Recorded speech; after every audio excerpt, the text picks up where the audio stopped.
You're listening to the Hansi Comprehensive Exam podcast from hansicomprehensiveexam.com. I'm your host, Lindsay Oden.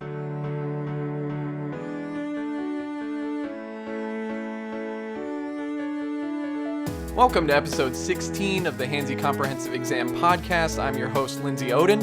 Today on the show, we have my friend Landis Shook, and we're going to discuss what happened at the Nevada State Democratic Party convention. Landis was at all three levels. He was at the caucus level, he was at the county level, and then he attended the state convention. And he has a lot to say about the media narratives that emerged after the convention. And he has a firsthand account of what happened at the convention, on the convention floor, with all of the shenanigans that happened from the Nevada State Democratic Party. And so that's the first topic that we touch on. We also got to cover the supposed Sanders versus Trump debate, which was announced as a possibility in the last couple weeks, but then, of course, Donald Trump backed out of the debate. And then our third topic, we touch on what Democratic voters should do in November. Should Sanders supporters switch sides and vote for Hillary Clinton, or should they vote their consciences? So let's go ahead and get straight into the episode. Just remember to subscribe to the YouTube channel. It's a way for you to get the podcast episodes a couple days early, and it really helps us out. And of course, follow along with the blog at hansicomprehensiveexam.com. Let's start the episode.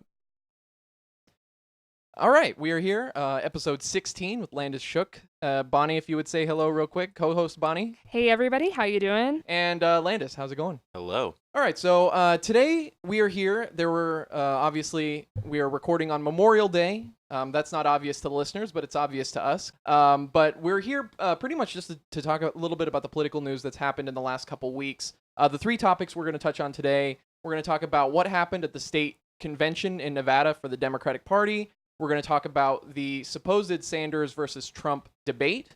And we're going to talk a little bit about the Democratic Party's endgame and which supporters should switch sides and when. So let's go ahead and start off just at the top here. Landis, tell us a little bit about your involvement with what happened in the Democratic primary process here in Nevada.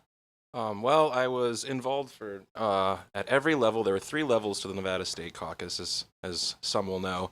There was the initial caucus day on February, which everybody went to who voted on that day, and then that determined a certain number of delegates which you should have voted for within your precincts, which determines who goes to the county level, and then they determine more delegates there, and then that goes to the state level, the final level before it goes to national in Philadelphia. Right, and at the state level, they pick the delegates who will go to the Democratic National Convention. That is the Democratic National That Convention. is the Democratic. In Philadelphia, yeah. Right, that's what I'm talking about. Yeah. Okay. And you were there at which stages? All three up to the state level. Right. So there was obviously a bit of a kerfuffle in Nevada. I think the first round of caucuses went fine. I don't remember any particular shenanigans that happened to the first round of caucuses. The first round, I mean, the most you could say is that it was just disorganized all around. I mean, I don't know if it was that at your places of voting. From what I gathered, it was not just that it was disorganized, it seemed like it was willfully disorganized. Like they, for instance, they underestimated the number of people that would be coming out to actually caucus. Yeah. So like towards the end of it, they ran out of the packets in English and they were handing out like Spanish only like packets and things like that for like even English speaking people to fill out, which seemed a little bit like almost intentional lack of foresight on their part, or like I guess if it's a lack of foresight, I mean... Don't ascribe malice where stupidity is going to do just fine. All right, okay, I'll give you that. But running out of packets is not malicious. Yeah, it's not malicious, but they certainly didn't account for it. It wasn't accounted for. It was probably just a dumb mistake. It wasn't accounted for, and because of that fact, it did hurt Bernie Sanders because, for a number of obvious reasons. Number one being when there is high voter turnout, Bernie Sanders does very, very well. Well, and let's dial that back a little bit. Okay, all right. Okay. Okay. Bernie Sanders has actually done really well at caucuses, which have very low turnout. At high turnout states, Hillary Clinton has generally won. She's won most of the primary states where people just go and vote. They don't have to go and caucus. Mm-hmm. And it should be noted that Hillary Clinton, she won Nevada by a significant margin. It was not significant. It was like 5%. It was significant Nevada? enough. No, it was about like within 5%. Within 5%. 5%. In total is pretty big. 5% is basically the margin of error. No, there that is they no margin counted. of error when you count every vote. That's not how margin of error works. Yeah. Okay, but it's noted and I do have an issue with the numbers that they No, say. that's fine. We could talk about that later. Yeah, we'll talk about that. We'll get to that. But Hillary Clinton won in the first round, right? The initial caucus, she won, right? It was according to the numbers. Right, yes. according to the numbers. Do you have a problem with the first round? Well, I mean, it has something to do with what happened between the initial caucus and the county level. Right. And what happened was that the Democratic Party lost 25% of the delegate information. Right. So the information that they had gathered for everybody who became delegates, they had lost 25% of that. Now, I don't know if you stayed there till the end of the caucus, but all of the information is placed within a single envelope. It's like little envelopes inside.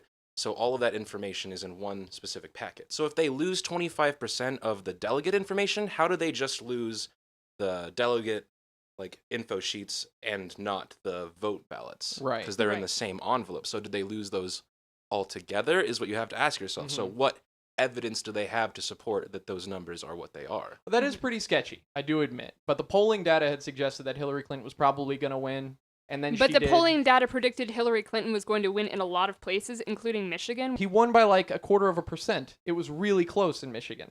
Like that's the problem I think in a lot of these is that All right, it was very close to Michigan. Yeah. But the polling indicated it was a 30 right. The polling swing. was supposed to give Hillary Clinton a big win. Right, that's what true. I was thinking. That's is true, that the polling had her above by 15 percentage But points. to bring it back to Nevada, what I'm saying is that she was projected to win and then she did. There was no large upset. Right. However, that doesn't mean I don't have a problem with the results. The margin of the win was significantly the less. margin was significant. Okay, so tell us then what happened at the county level, because there was some controversy at the county level in Clark County. What happened there?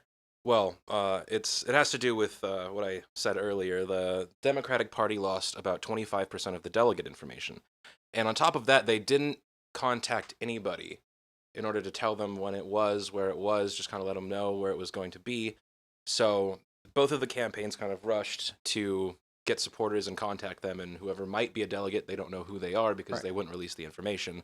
So that was the kerfuffle that went on leading to the county convention. Right. We get to the day of, Yeah. and what happened was basically just more Bernie Sanders supporters came out, and they had a bunch of the delegates, the actual delegates, not show up. So what happened was it was not the delegates, not the alternates, but the unelected alternates that really determined the final numbers, because they had to initiate. I mean, they had to. That's what I'm looking for. They had to officially seat the unelected alternates. Okay. Because the numbers were so low, they weren't even it was supposed to be about 9,000 delegates there, but only about 6,000 people showed up. So they were like, we'll take the number of people who are here and make them all delegates, and that was the final count that we saw at the. And the percentage county. that happened, Bernie Sanders actually gained a little bit. He gained some delegates at the county level convention because less Hillary Clinton people showed up. Yes. Okay. And there was some controversy there, of course, because it makes it look like she got hurt at the county level because her delegates didn't show up, and then he magically gained some delegates. Now, I don't have a problem with that. If your supporters don't show up, they don't show up. Exactly. So, and those are only minor controversies compared to what happened in the last couple of weeks at the Nevada State Convention. Can you give us a brief rundown of what happened at the Nevada State Convention? Were you there? Yes. Oh, wow. Okay. All right. So Yeah. you can tell us firsthand. Firsthand, All everything. right. All right. So we didn't figure out this drama until the day before during the pre-registration. We got there Friday. It was on a Saturday, so we got there Friday to pre-register, so you didn't have to wait in a line the day of. So get that out of the way. Of course. But when we got there, there was a group of Sanders supporters. They were Team Bernie. They had all organized because they had caught on to something that happened. The chair people, they brought in these temporary rules, and they kind of just put them into motion without really telling anybody. So they had these temporary rules in place. So, but basically the gist of what the temporary rules did was they gave the chairwoman, Roberta Lang, complete power over the entire process. Nobody was it's basically however she says it goes. Mm-hmm. So they had gotten together about 9 petitions, and they were going around and they were getting signatures so they could bring that to the floor so they could contest the temporary rules and bring back something like Robert's Rules of Orders, which is that's the standard. Right, standard, right. Mm-hmm. So the convention was set to start at 10. At 9:30, they bring it onto the floor to vote for the temporary rules to go in. Right. So a half hour before the convention half is hour scheduled to before start. it was scheduled to start and everyone should be there, they want to pass these rules, which is already shady enough as it is. Yeah. And I don't know if you've seen the video of how that vote went, but Right, it was a voice vote. it was the voice vote, the And initial one. it sounded, to my ears, as though they were extremely close. That you could not have determined by voice vote alone. Well, on the if video rules that had you passed or see, not. at the video that you see, it sounds a lot like the Bernie supporters have it, but you have to understand that's from it's like within the Bernie side because they split them up into two different sides of Right. the room. Right. But like everybody at the center of the room, like between the aisle and the middle aisle, they said like it wasn't clear. And in order for that to have passed, she would need 2/3, like a clear majority between the two. Right, and then she ruled. Yeah. Without contesting or without asking for another what she vote said or was the ruling by the chair is not debatable. right, and that of course. And then she kind of like stutters, and she's like, "I move. I mean, the body moves that." Yeah, and I think that's very telling. But that's just me personally. Okay. I've seen, it's funny that you mentioned that because I've seen a lot of that mannerism exhibited by Hillary Clinton in previous debates where she starts to answer a question as I and then changes it to we to make it sound like she's more unified with the Democratic Party, with Barack Obama. Obviously, we've seen her aligning herself a lot with him that way. But I think that's really interesting that she was using the same strategy. Well, I think it's also important to note that this is where the real trouble starts, right? This is how the whole 15-plus hour convention started. Okay. So there are a number of things which have been reported that, as I posted on, and as you posted this week on Facebook, that there were a few things that were reported by the mainstream press which never happened. For example, the chair throwing. So I'll ask you point blank, were there chairs thrown at the convention? No, were there not. fist fights at the convention? The only altercation that I heard about was a Hillary supporter assaulting a Bernie supporter. So it's the opposite of how it's been described. But it was one incident and nobody was arrested, so it's like it wasn't crazy. Okay. Was there a lot of yelling? Was it pretty boisterous? Yes, there was quite a bit of yelling because Right. when, you kind of stomp all over everybody's vote and kind of like spit in the face of democracy, people tend to get upset. Right. How did the crowd react to Senator Boxer? The thing about Senator Boxer was, okay, after that vote went through, we were like voiceably very upset. We were, yelling. We walked up to the stage and we were like just yelling like we demand a recount, like no confidence, division, anything we could, point of order, just trying to stop because we needed to halt that because that was obviously not fair. Yeah. But they just steamrolled right past us. They started playing a video, and then they were bringing up people to speak. One of those people was Barbara Boxer, and she happened to get booed because we were booing, because they were simply moving on. Right. And what happened after that was she was just like, she basically antagonized us by saying, like, if you're booing me, you're booing Bernie Sanders because I'm his friend, and then, like, it's just... That doesn't make and she any said, sense, Barbara Boxer. boo yourselves out of this election. Right. Mhm. And that sounds really, let me think, condescending. Mm-hmm. How people have been condescending towards Bernie Sanders supporters since the beginning. I feel, I've absolutely, Really? yeah, I have absolutely, oh, you're being Yeah. ironic. So you're trying to get me worked up. I'm all worked up. I'm not Bernie even, bros. I'm not even like a hardcore Bernie supporter by any stretch. And I've watched the condescension towards young people, especially when they call us naive and immature, and that when we grow up a little bit, we'll like people like Hillary Clinton more. Like, I say fuck that, but that's just me, I guess. My next question about the state convention is, there were a lot of things that came out afterwards where rabid Bernie supporters called the chair of the Nevada Democratic Party and threatened her, right? Mm-hmm. And that's stupid and irresponsible, and I can't believe these idiots even exist. I don't want to be associated with them. Okay, good. We've condemned them.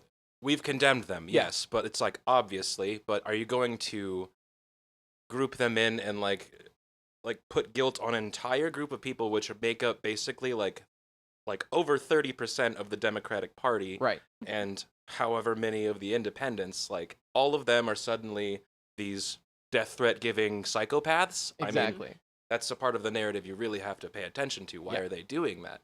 And, there's no evidence of violence, no evidence of anything. There was the video of someone picking up a chair, putting down the chair, and getting hugged by everybody around him. And like, you have to ask yourself, why are they making that narrative about violence? But what you when you actually see the video, which they have video for the entire convention, it was filmed and live streamed. There was a big camera, and they even complained about Bernie Sanders supporters putting their signs up so that the people couldn't be seen on the camera. There were cameras all over the place, so the evidence is there. And if you find the evidence and see what the evidence actually shows, it's that there was corruption there, that they straight up just stole that whole process. Right. Mm-hmm. So you discredit the people who were there. You discredit the people who go against what was decided at the convention. Mm-hmm. You call them violent. You call them naive. You call them stupid. You do whatever you can to discredit them. It is in order to legitimize the result of the convention itself. Yes. And to legitimize the machinations of the Nevada Democratic Party's political machine. Right? Mm-hmm. That's the whole point. Yes. Control the narrative. So. Control the narrative. And we've also seen this from pretty much from the beginning, that the mainstream media is not interested in giving Bernie Sanders a fair shake. After the first Democratic debate, here's a number for you. After the first Democratic debate, 85% of people polled on CNN.com selected the option that they thought Bernie won, and the first headline they released after the debate was that Hillary crushes Bernie Sanders, and like staggering defeat, and like everybody's like, wait, what?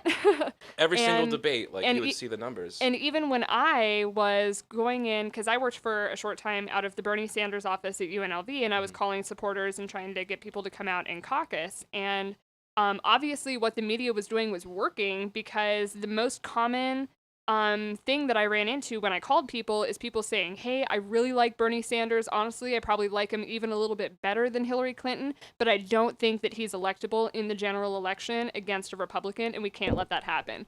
Whereas, obviously, you and I have done our research. We know that Bernie Sanders beats Hillary Clinton in the general election against Trump in basically every poll that has been conducted. By over 10 points. Like, right. And it kind of blows my mind a little bit that is the basis that a lot of Nevada supporters who would have been Bernie supporters ended up voting for Hillary, because they bought into this lie that she's more electable. Which is probably more aligned with a lot of how a lot of people felt, is that they could not get motivated to go vote for Hillary. They either don't like her, they don't think she's a good candidate, or simply they're not that jazzed about her, so they don't go out for her. They might go out for Bernie at one point, but they're convinced to stay home because they think it'll be a waste of time. Well, and I was even talking to a lot of people who were planning on going out and caucusing for Hillary because they believed her to be the more electable candidate out of the two, even though they personally liked Bernie Sanders better and agreed with his stance on income inequality and, a rash of other things. It's because they hear the narrative of like, electability, of experience, of like, oh, Bernie, he's so liberal so that the Republicans won't go with him. He's so not radical. Knowing that he's the amendment king and that's what they call him for a reason. And, people across the aisle everywhere basically are like, I love working with Bernie Sanders. Like, he gets stuff done across the aisle. And you know what's great about Bernie Sanders? And this is from somebody I'm a tepid Bernie Sanders supporter. I think that Bernie Sanders is the only candidate in the election who's honest. And you know why I think he's honest? Because he says the same thing in every speech. Yeah, and he's been saying it for 40 years at least. You can check it too. You could they're all on him YouTube throughout all the ages, saying the same speech that he's saying the today. same. And he's talking about the 1%. He's talking about the 1% way before Occupy Wall Street. Right. 20 years before Occupy Wall Street. Before the 1% was a thing. Yeah. And he's talking about multinational corporations and what they do to workers. There's even some videos that I dug up and that I posted on the Facebook page for the podcast about he was advocating for worker ownership of factories in Burlington when he was the mayor. And he never uses all the Marxist terminology, right? He never does anything. He never says democratize the means of production. He never says means of production. He never says proletariat. But he's saying things like, why don't the workers have a say in what happens at their factories? We have to do that. Mm-hmm. He's very sly. I think he's the only one who's honest. Puts it in simple terms. Exactly. And I didn't go caucus for him because I'm not a Democrat. They wouldn't let me in the door, so I thought, screw it, I won't do it. But I'll attack Hillary Clinton, and God knows I've done that a lot these past few months. If you're satisfied with our coverage of the convention, we can move on to our next subject. Well, I would like to make it clear to our listeners really quickly, because you just said you're not a registered Democrat. I want to make it clear to everyone, you're not a registered Republican either. You're an independent. So you just almost lost like 3/4 of your fans right now. Okay, that's true. Yeah, okay. I'm registered as an independent. All right. I don't know, though. If you read the material, it is very questionable where he might be. Well, then we can move on to the next topic if you're satisfied with that. I think you feel good. Yeah, I mean, unless there's something else like I've other asked little all the specific questions. things. I mean, We've news talked cycles have talked endlessly about this. We've talked about exactly what I wanted to talk about, which was, you were there at the convention. You saw that none of the shit that was reported actually went down. There were no fights. There was no chair throwing. Like, how ridiculous that the media and the Snopes article you posted, by the way, was excellent. I'll link to it. Yeah. Snopes approved. Yeah. But media is lying to you. Snopes says so. What Snopes found was that the only account of violence was secondhand from a reporter who was not there. Exactly. How can you what is the journalistic ethics there that you would report something that you have no idea what happened? And then you will have to ask the Dean of Las Vegas News, John Ralston. Yes. I believe is his name. The Dean. Rachel Maddow called him the Dean of Las Vegas News before he had his ass handed to him by a Bernie supporter, Angie Morelli. Right. Hey, it's Lindsay here at Intermission. Be sure to follow me on Twitter at HCELindsay. That's HCELINDSAY. Don't forget to like the Hansi Comprehensive Exam Facebook page at facebook.com/Hansi Comprehensive Exam. Email the show, hansicompexam@gmail.com. Be on the lookout for new music tracks for my music project Disciplinary Boundaries. Visit soundcloud.com/disciplinary-boundaries. And of course, follow the Hansi Comprehensive Exam website at hansicomprehensiveexam.com. Let's get back to the show. All right, so let's talk about then the second topic, which is what was supposed to happen was a Bernie Sanders versus Donald Trump debate in California. Yes. And what happened was, and let's break it down real quick. Donald Trump was on the Jimmy Kimmel show. Donald Trump said he would love to debate Bernie Sanders. The Bernie Sanders campaign tweeted right after that it was on, that they would absolutely do it. Game on. Trump, his camp retracts what Trump had said, and then later, they said that he would do it for charity, for $10 million in charity. When the $10 million was met and then exceeded, $20 million. It went all the way up to $20 million. Donald Trump still refused to debate. So let's discuss. Yeah, I mean, and the reasons he said is because he's not going to debate with a runner-up in the Democratic. It's inappropriate. It's inappropriate. He says. It's inappropriate.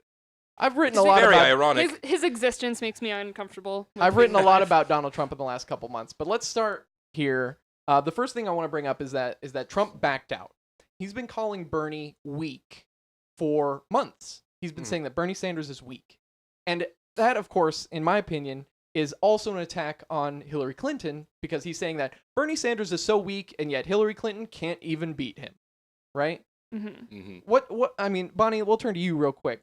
What was your initial reaction when you heard that Donald Trump is backing out from the debate? What was like your gut feeling right at that moment? I'm not surprised at all. Donald Trump, if you listen to him in debates, he's not knowledgeable on any specifics of any economic or really any kind of system that he has proposed implementing. I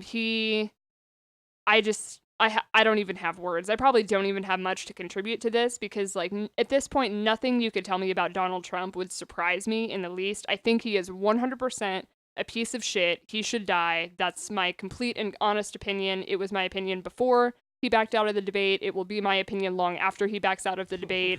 This world does not need him. I'm working on it. Good. Landis, I turn to you. Oh, yes. What was your first reaction when you heard that Donald Trump was backing out?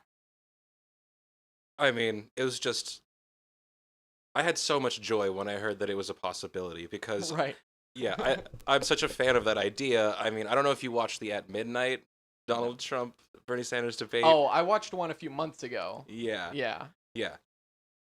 Pretty amazing. But I was disappointed, But I guess also not surprised, because that's Donald Trump. Where has he not flip-flopped? Exactly. He's like, yeah, I'm the greatest in the world. Oh, but, whatever. I'm not No, he's never backed down on being the greatest in the world. So that's the one thing Donald Trump will never back down on is his name brand. Right. But of course he backed out. Bonnie, I think you said something really insightful, and I think it applies to what you said, Landis, is that Donald Trump does not know what he's talking about. He has a cable news level understanding of world politics. At best. At best. At best. And the problem with that is that Bernie Sanders is incredibly knowledgeable, and he can quote statistics easily off the top of his head. He's just, it's all in there. Mm-hmm. And you can't stand on a debate stage and let your opponent quote statistics at you for the entire time, and then your only retort is, well, I'm amazing and I'll fix it. You know, he has no retort. But consider this, too. Donald Trump supporters don't give a shit about facts. Like, if they gave a shit about anything that man says, he would not be the Democratic... I mean, he would... I'm sorry, excuse me. He would not be the Republican nominee. Like, he just wouldn't. Like, Donald Trump is not going to lose supporters to Bernie Sanders. I don't understand why he would back out, because everyone who supports him is such an idiot that they don't really care anyway. So, well, here's like, the calculus. what did he really have to lose? I don't understand the mentality behind it. And that's the thing. He has nothing or he can lose big and he can win big by in the debate. By his own admission, these are his words, is I could stand in the middle of the street and shoot someone and I wouldn't lose a single supporter. Yeah. And he didn't lose supporters over that comment. No, so, you're right. Like, I mean, go figure. Like, what does he have to be afraid of? People who support Donald Trump are not going to switch sides and go for Bernie. Right. Right. That's not going to... There are a very, very, very small number of people who have said that they will vote for Trump instead of Hillary Clinton because they loved Bernie more. Trump supporters are just immune to facts. Right. It's a post-fact candidacy. Mm-hmm. Mm-hmm. But he stood to gain by pummeling Bernie Sanders on stage and preparing himself for Hillary Clinton. That's what he stood to gain. Mm-hmm. Oh, yeah, and he would look better than Hillary Clinton by debating Bernie Sanders, something that she refused to do. He Right. could have gotten on that stage and just whomped her for who knows how long. Right. But he also stands to lose big, because if he looks weak and bad, many of his supporters might just decide to stay home. That's the big risk, right? He's claiming that he's bringing a bunch of new people into the Republican Party. If these people weren't already in the Republican Party, that means they were not voting before. And he's afraid of those kind of people losing heart and not turning out to the polls in November.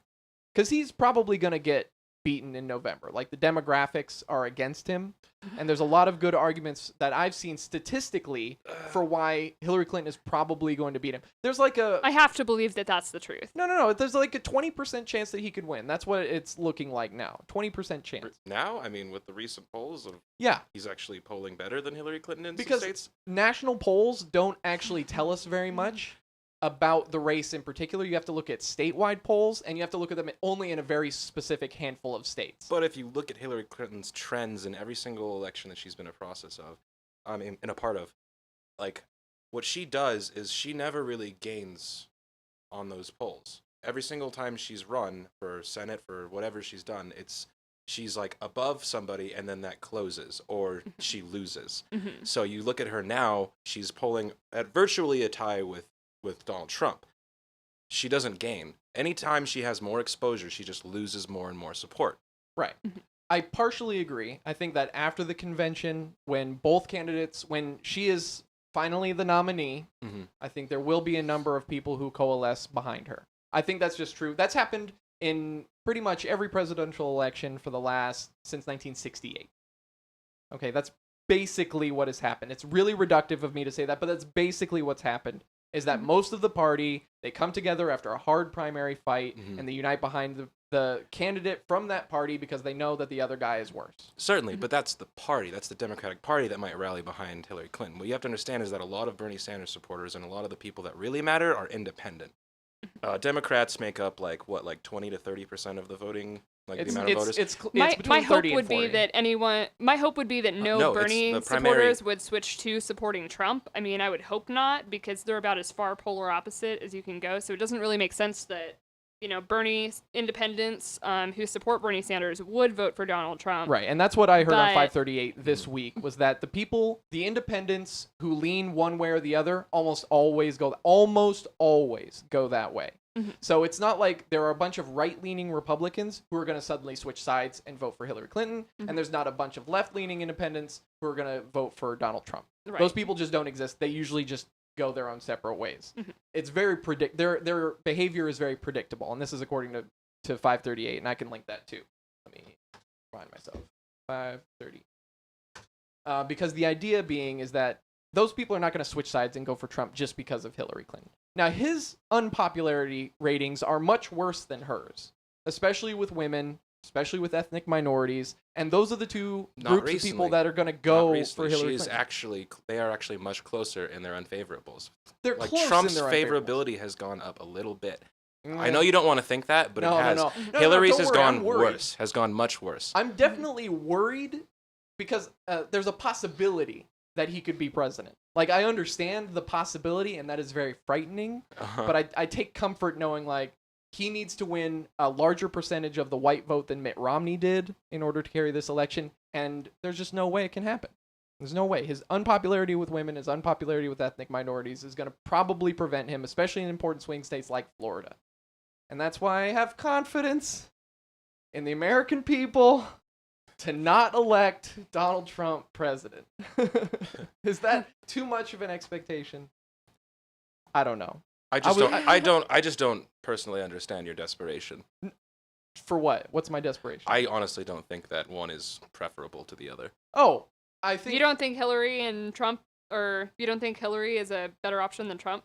I mean, not really. Not honestly. I've made this point too, and we can discuss. Let's move on to the third topic, because this is pretty much what the third topic is. I think we've already gotten there.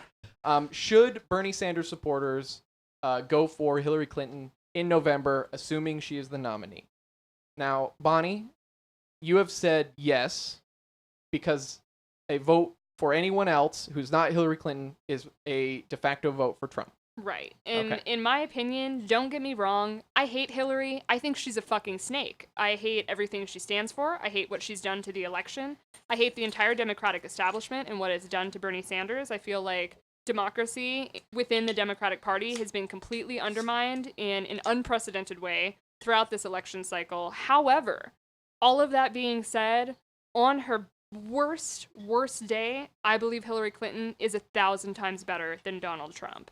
I could picture surviving and living in a country where Hillary Clinton is the president. I cannot say the same for Donald Trump. If Donald Trump becomes president, there is a 100% chance that we will be entering into a global conflict, another world war within the next 4 years. I really don't see any way around it with his proposed trade sanctions and barriers on Mexico and all over the world, particularly like in the Pacific. When you start going over to like Asian countries, he wants to cut down on trade restrictions with them. There's just no way that he is going to enact even half of what he has proposed without launching us into another war. And I think that is something that needs to be avoided at all costs. Sure.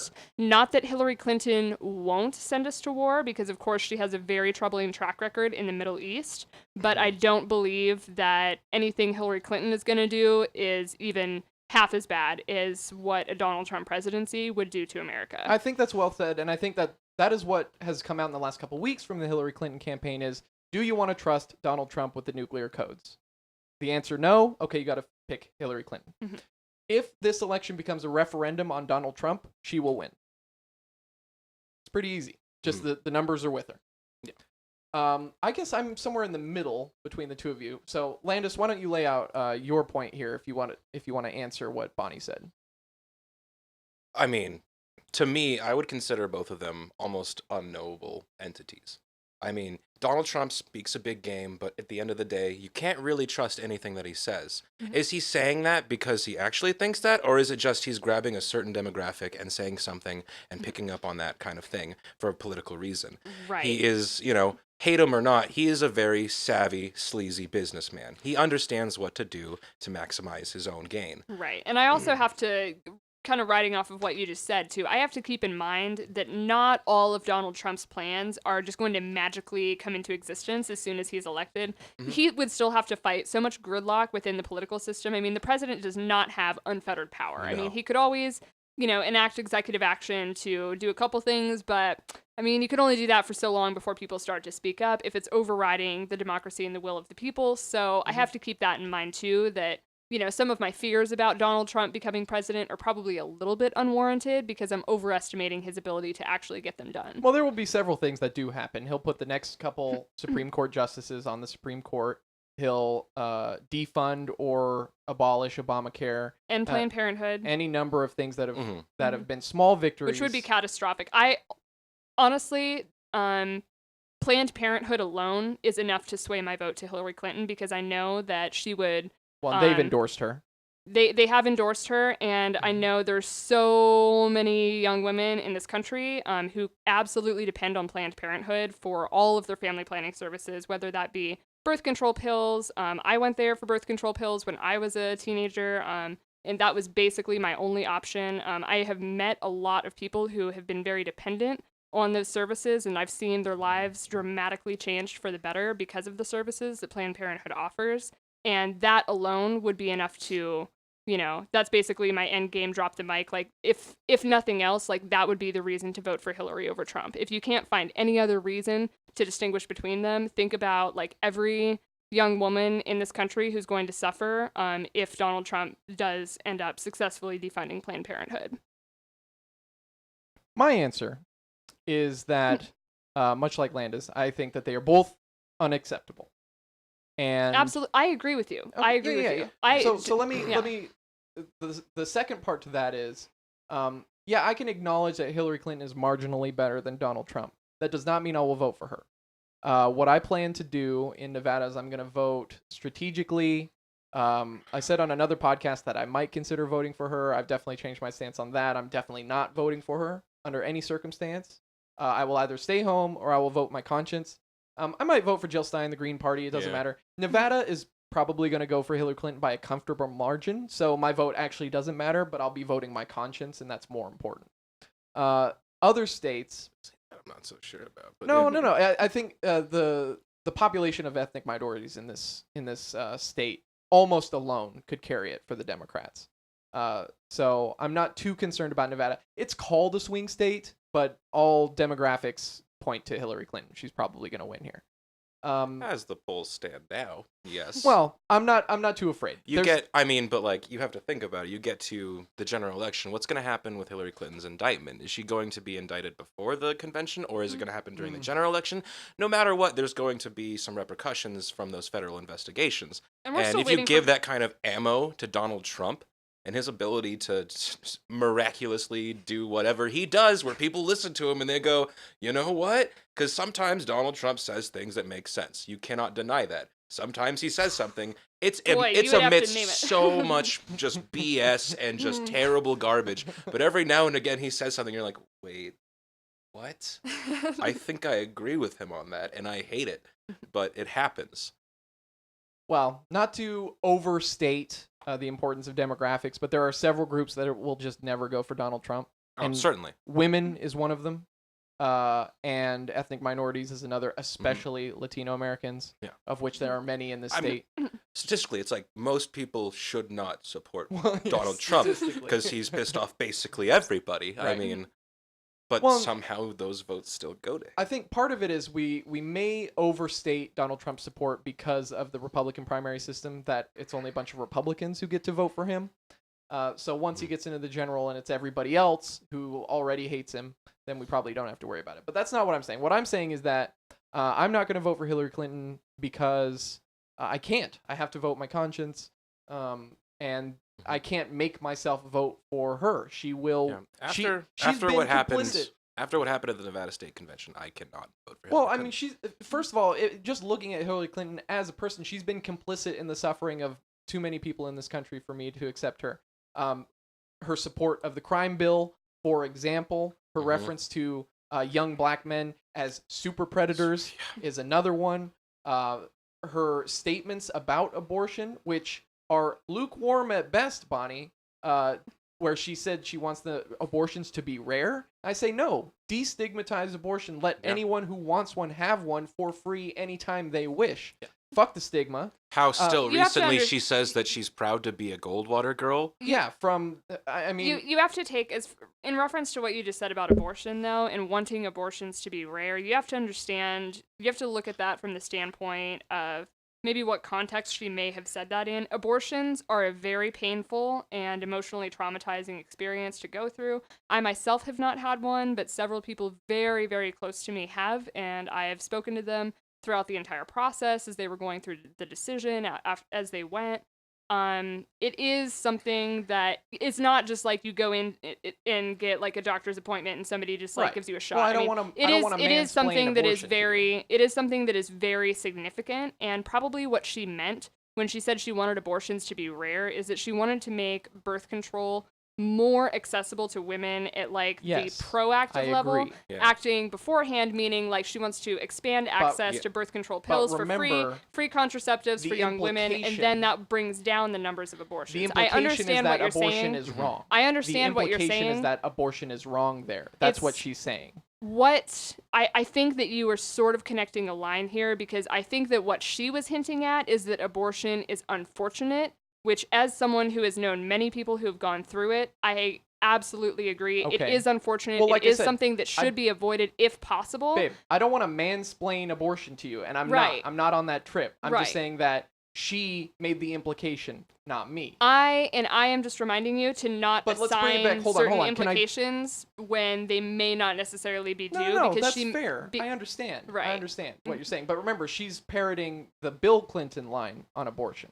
Let's bring it back one more time. I mean, but my point on that, I mean, certainly that is one thing to consider, but is Planned Parenthood rights, is that the most pressing thing to all Americans in this scenario of what we are looking at as a society? Not so much is it the most pressing, but like, isn't there something that is very immediate and very dangerous to the American people that should be of the utmost consideration above abortion? And it like, I don't think that there's any issue that could be more significant in someone's life than the decision whether or not to have a baby. I mean, how about the fact that the planet is dying?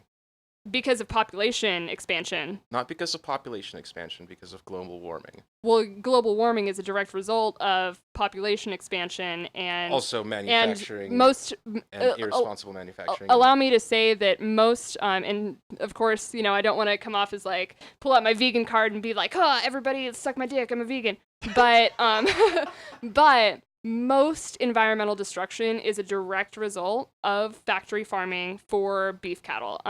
Cattle farming is the cause of something like 90% of rainforest deforestation.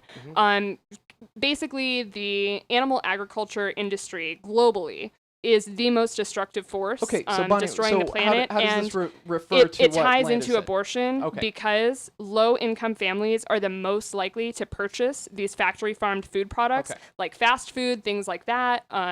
You know, go to McDonald's and buy like 10 burgers for you and your entire family. So when you are able to limit the growth of family size at the level of like low-income families, particularly, who are more likely to participate in this very, very corrupt system of factory farming, I can absolutely defend the point that yes, if we can provide greater access to birth control for women, it will directly reduce. Certainly, but like you pick your battle there, right? But isn't that battle part of a much bigger battle?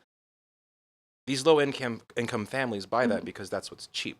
But what if you solve the economic issue? Right, but I don't believe that the economic issue is going to be solved at all by a Donald Trump presidency as opposed to a Hillary Clinton presidency. I believe that a Hillary Clinton presidency would be better for low-income families. But both of those things are going to be made worse by either Hillary Clinton or Donald Trump. Right, so it's absolutely a matter of pick your poison. So you look at like abortion, it's just like, yeah, that's like, you know, you get a cent piece when you need $1,000 to make your rent. I think abortion is a signpost issue. It tells you a lot about a candidate. This is the same thing about how they feel about gay marriage. You know that a candidate who opposes gay marriage and or a candidate who opposes abortion is somebody who has no empathy and who puts their own ethics against society's ethics. Just my thing about the abortion issue is just like, it should just be there's already precedents about it, and that should not be a main issue on your campaign. As a president, you should not be talking about abortion. That should not be part of your campaign. That should not be part of your platform.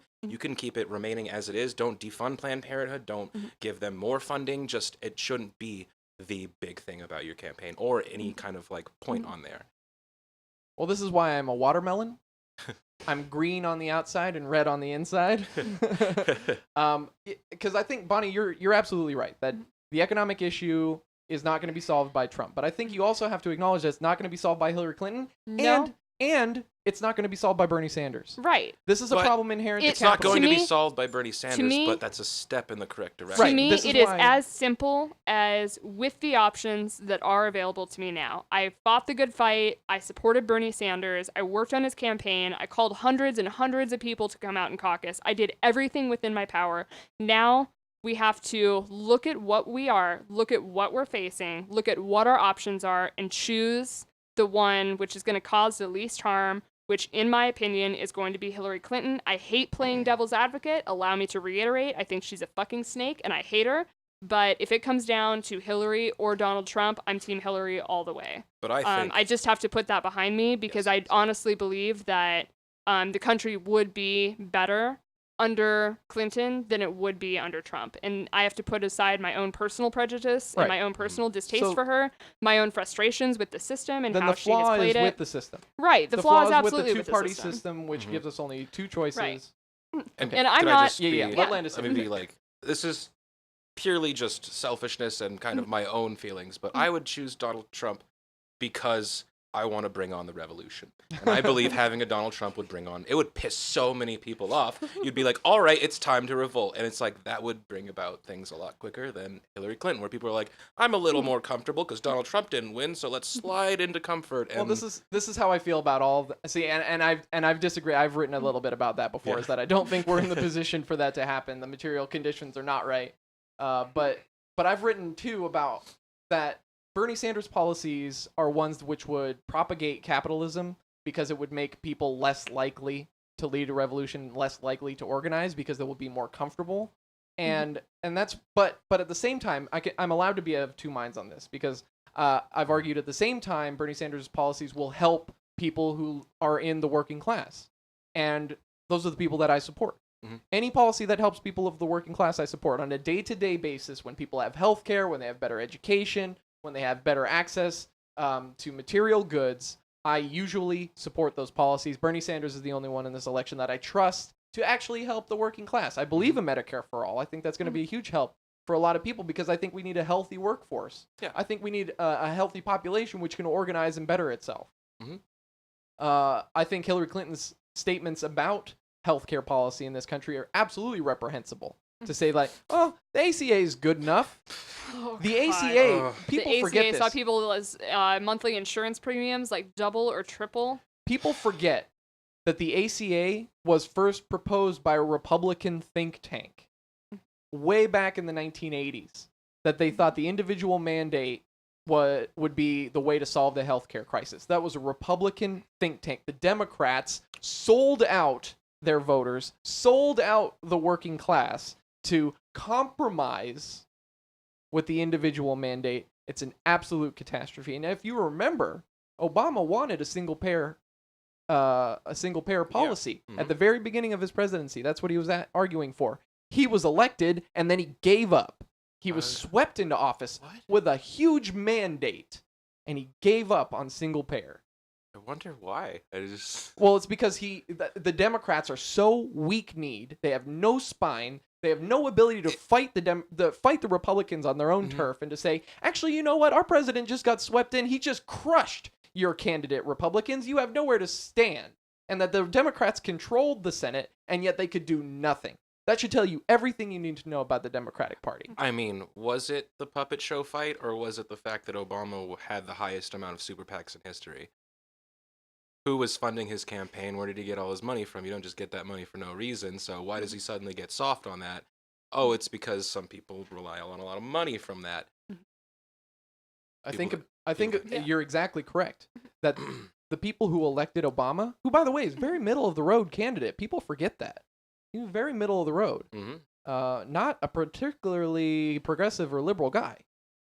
People forget that because he was seen as like being the next great hope. People imbued him with a lot of meaning that he never had. Like, he's been incredibly important. He had an incredible track record leading up to the election, like his first election. Very important candidate for this country and for progress in this country. It was absolutely a huge stride forward to elect an African American president. Huge stride. But he was given a lot of meaning that he actually didn't have. Like, he's not particularly progressive, like I said. And so when we think then about the electoral politics going forward for the next election, Hillary Clinton, who's promised, let's wind this back. Hillary Clinton promised to protect what Barack Obama fought for the last 8 years. Well, we know that a lot of what Barack Obama fought for the last 8 years is not that good. Yeah. And that the Democrats sold him out when they could. They undermined him. Mm-hmm. They sided with Republicans. I remember I voted for Walt Minnick in Idaho. I've probably told this story before. Walt Minnick. I voted for that guy in 2008. He was a Democrat. He won. It was a big deal. Democrat hadn't been elected in Idaho in a long time. Well, I go to find out that he was actually just a Republican, but he switched parties to run against the current guy, Bill Sally. And then when the ACA came up in the House, he voted against it. So fuck you, Walt Minnick. I can't believe you sold us out. But then again, I was an 18-year-old and I was very naive. And I think I would like to say that I've grown a little bit. I've radicalized slightly. You've learned to follow the money trail. Well, you have to. You have to now. look at what these people are doing. And that's what I think is another thing about Hillary Clinton. Like, you can't trust her in terms of the money. We know where she gets all her money from. Yeah, we know where she And she still hasn't released his Wall Street speeches. What the hell? Well, we already know what's in them. Well, yeah, of course. She went and she paid a bunch of lip service to the bankers, told them exactly what they wanted to hear, and she can't release them. If there was anything... I can't believe that Hillary supporters don't have a problem with that. They're like, oh, that's fine. Because it's so easy to rationalize. So easy. She told them... It's not, though. She told them to cut it out. If she actually told them that, she would release the speeches the day somebody asked her to release them. She would have, oh yeah, sure, here they are. That's where I said it. There it is. Cut it out. Right there in the speech. But of course, she can't release them because she didn't say that shit. She's a shill. She's a hack. We know that. Yeah, they keep giving her more money, so they wouldn't do that. Why do you think they don't give Bernie Sanders money? Because of course not. Yeah. He's promising to break them up. Now, he doesn't have an idea of how he's going to do that. But that doesn't really matter. I mean, if you think about it, it's just Frank Dodd or make a law. Yeah, like there's so many ways you can do it. It doesn't like it's not hard. You just do it. Well, that was a good time. We've gone for an hour almost. Oh my god! All right, well, time to. It was really contentious. It is. Yeah, it's 6:57. We started like 5:07. So I love you guys. Yeah, this has been a lot of fun. But like the thing about Bernie Sanders, I don't think that you see is that like aside from policy, like the most important thing about him is like he makes it a point. It's like it's not about him. It's he fires people up to get involved to actually do things, and that's something that we haven't had in. Who knows how? Not in our lifetimes. Well, we saw a little bit of it with Barack Obama's election. We saw higher voter turnout among young people, and young people are basically who helped Barack Obama get elected. So I see that as being like. But he gets in office and he can't really direct or lead. Right. If Bernie Sanders does, you know, he's going to be like at the rooftops, being like, "All right, everybody, you need to call every senator and tell them they're a piece of shit, and you need to tell them to do this."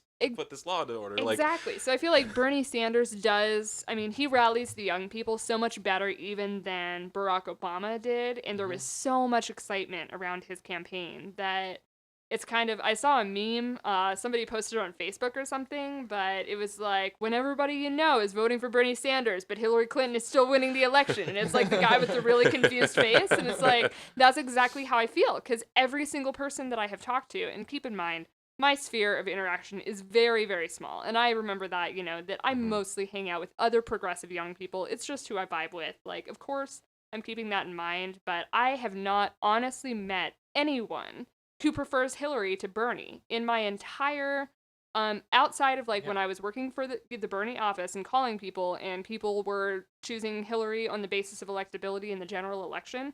Outside of that, I really haven't encountered anyone who has anything bad to say about Bernie or who doesn't love him and who isn't excited about what he stands for. So we're all even at the caucus, I was talking to like Hillary supporters, and they're just like, you know what, I love Bernie, but you know, I just believe that Hillary Clinton is more like has more experience, is more electable, and will work better with the people. And this is something that was written in Jacobin probably a month, maybe 2 months ago. They were saying that Bernie Sanders is like the gateway that a lot of young people can use to get into leftist politics, true leftist politics, actual socialism, not Bernie Sanders socialism, because that's not real socialism, But, democratic socialism. It's barely. He's a New Deal Democrat. Yeah, when he you is. really break it down.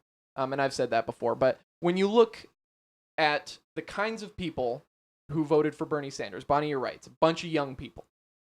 We know that. That's good. You know what young people are going to do for the next 60 years? Vote. Mm-hmm. These are the kinds of people that you want to inspire to continue agitating and moving left. We just need to wait like 10 years for everybody shitty in this country to die, and then we're all going to be fine. No, that's the thing. Like things like gay marriage is not going to be an issue in 10 to 20 years. No, when all of the opponents to it are dead, everybody who did oppose it and now they see it as like, oh, the country didn't collapse. I guess everything turned out all right. Like they're all going to stop worrying about it. It's just it's all the homophobia is going to go from being overt to being covert, just like racism did. You can't say the N-word in public anymore. You can say it in your house, though. There's still people who believe it. Yeah. There's people who are going to call people the 3-letter F word, and that's fine. If you're in your house, I don't give a shit. But the overt homophobia will be almost dead. And that's good. That's progress. But I don't think progress is good enough, and that's why I'm only a tepid Bernie Sanders supporter. I think, it's not fast enough. No. It's not. It's not far enough. It's not far enough. He doesn't demand enough. And I think you start from a position and then you can compromise. Yeah. But I enjoy him as the pop candidate, which will get people into this harder genre. Yeah, that's a good point. That's a good way to say that. Yeah, I want to get people to go watch, Guardians of the Galaxy, and then maybe they go buy an actual comic book. Oh, imagine that. Imagine that. You go watch a Bernie Sanders rally, and you go home and you read Das Kapital or something. But I really enjoyed our conversation. It was a lot of fun. Yeah, thank you for having me. A lot more contentious than usual, which I also enjoyed. I insisted she be on. She didn't want to be on. And I was like, you have to be on. I can't resist a chance to argue with you. Exactly. So let's move on then to the last part of the show, which is recommendations. What is your recommendation? All right. My recommendation is a Netflix documentary. I think it came out fairly recently, but it's called Cartel Land.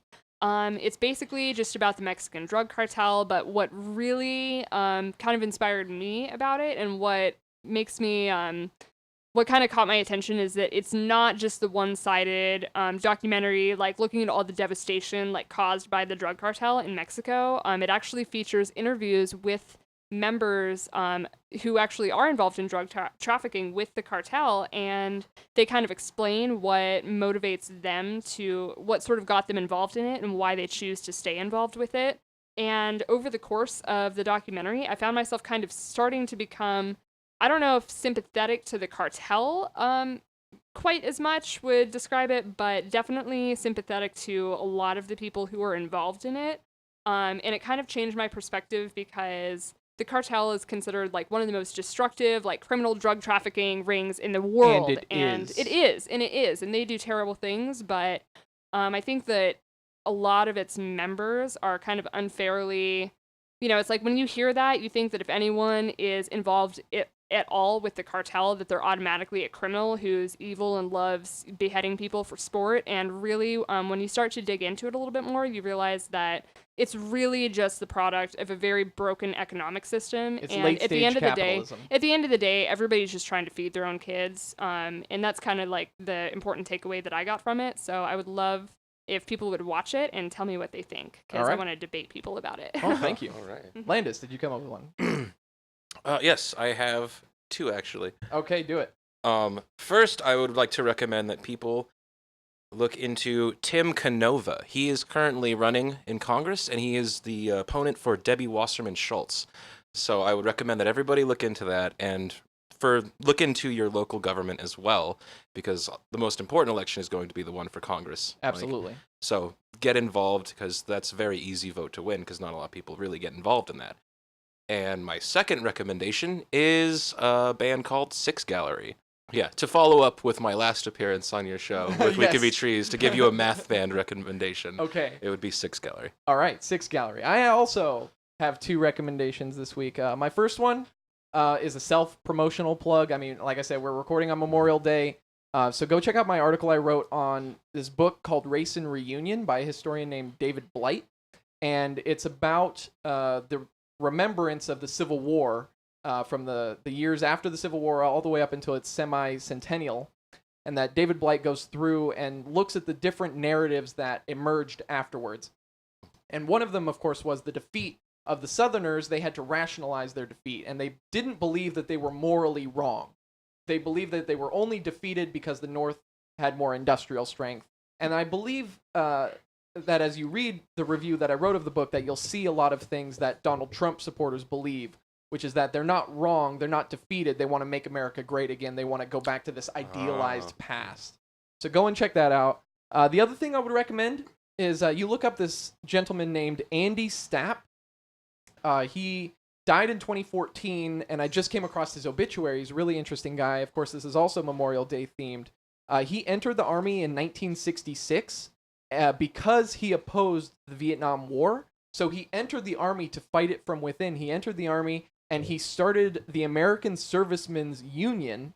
And the union demanded, among other things, the right to elect their officers and to reject illegal orders. So Stapp was a self-proclaimed communist, but the other servicemen reportedly loved him, and they cheered when he was acquitted during his second court-martial. So he's this really important guy. He died a couple years ago, and I'd encourage you to go look him up. His name is Andy Stapp, and I'll link to the obituary in the New York Times from 2014.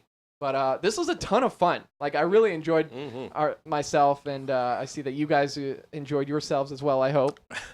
Yes. Thank you so much, Landis, for coming and hanging out with us today. Me. Yeah, it was a lot of fun. I had a lot of fire over this. I'll make it worth your while. All right, that's great. We'll go ahead and end the episode there. Thanks a lot. All right. Thanks for listening to the Hansi Comprehensive Exam podcast. Be sure to follow the blog at hansycomprehensiveexam.com.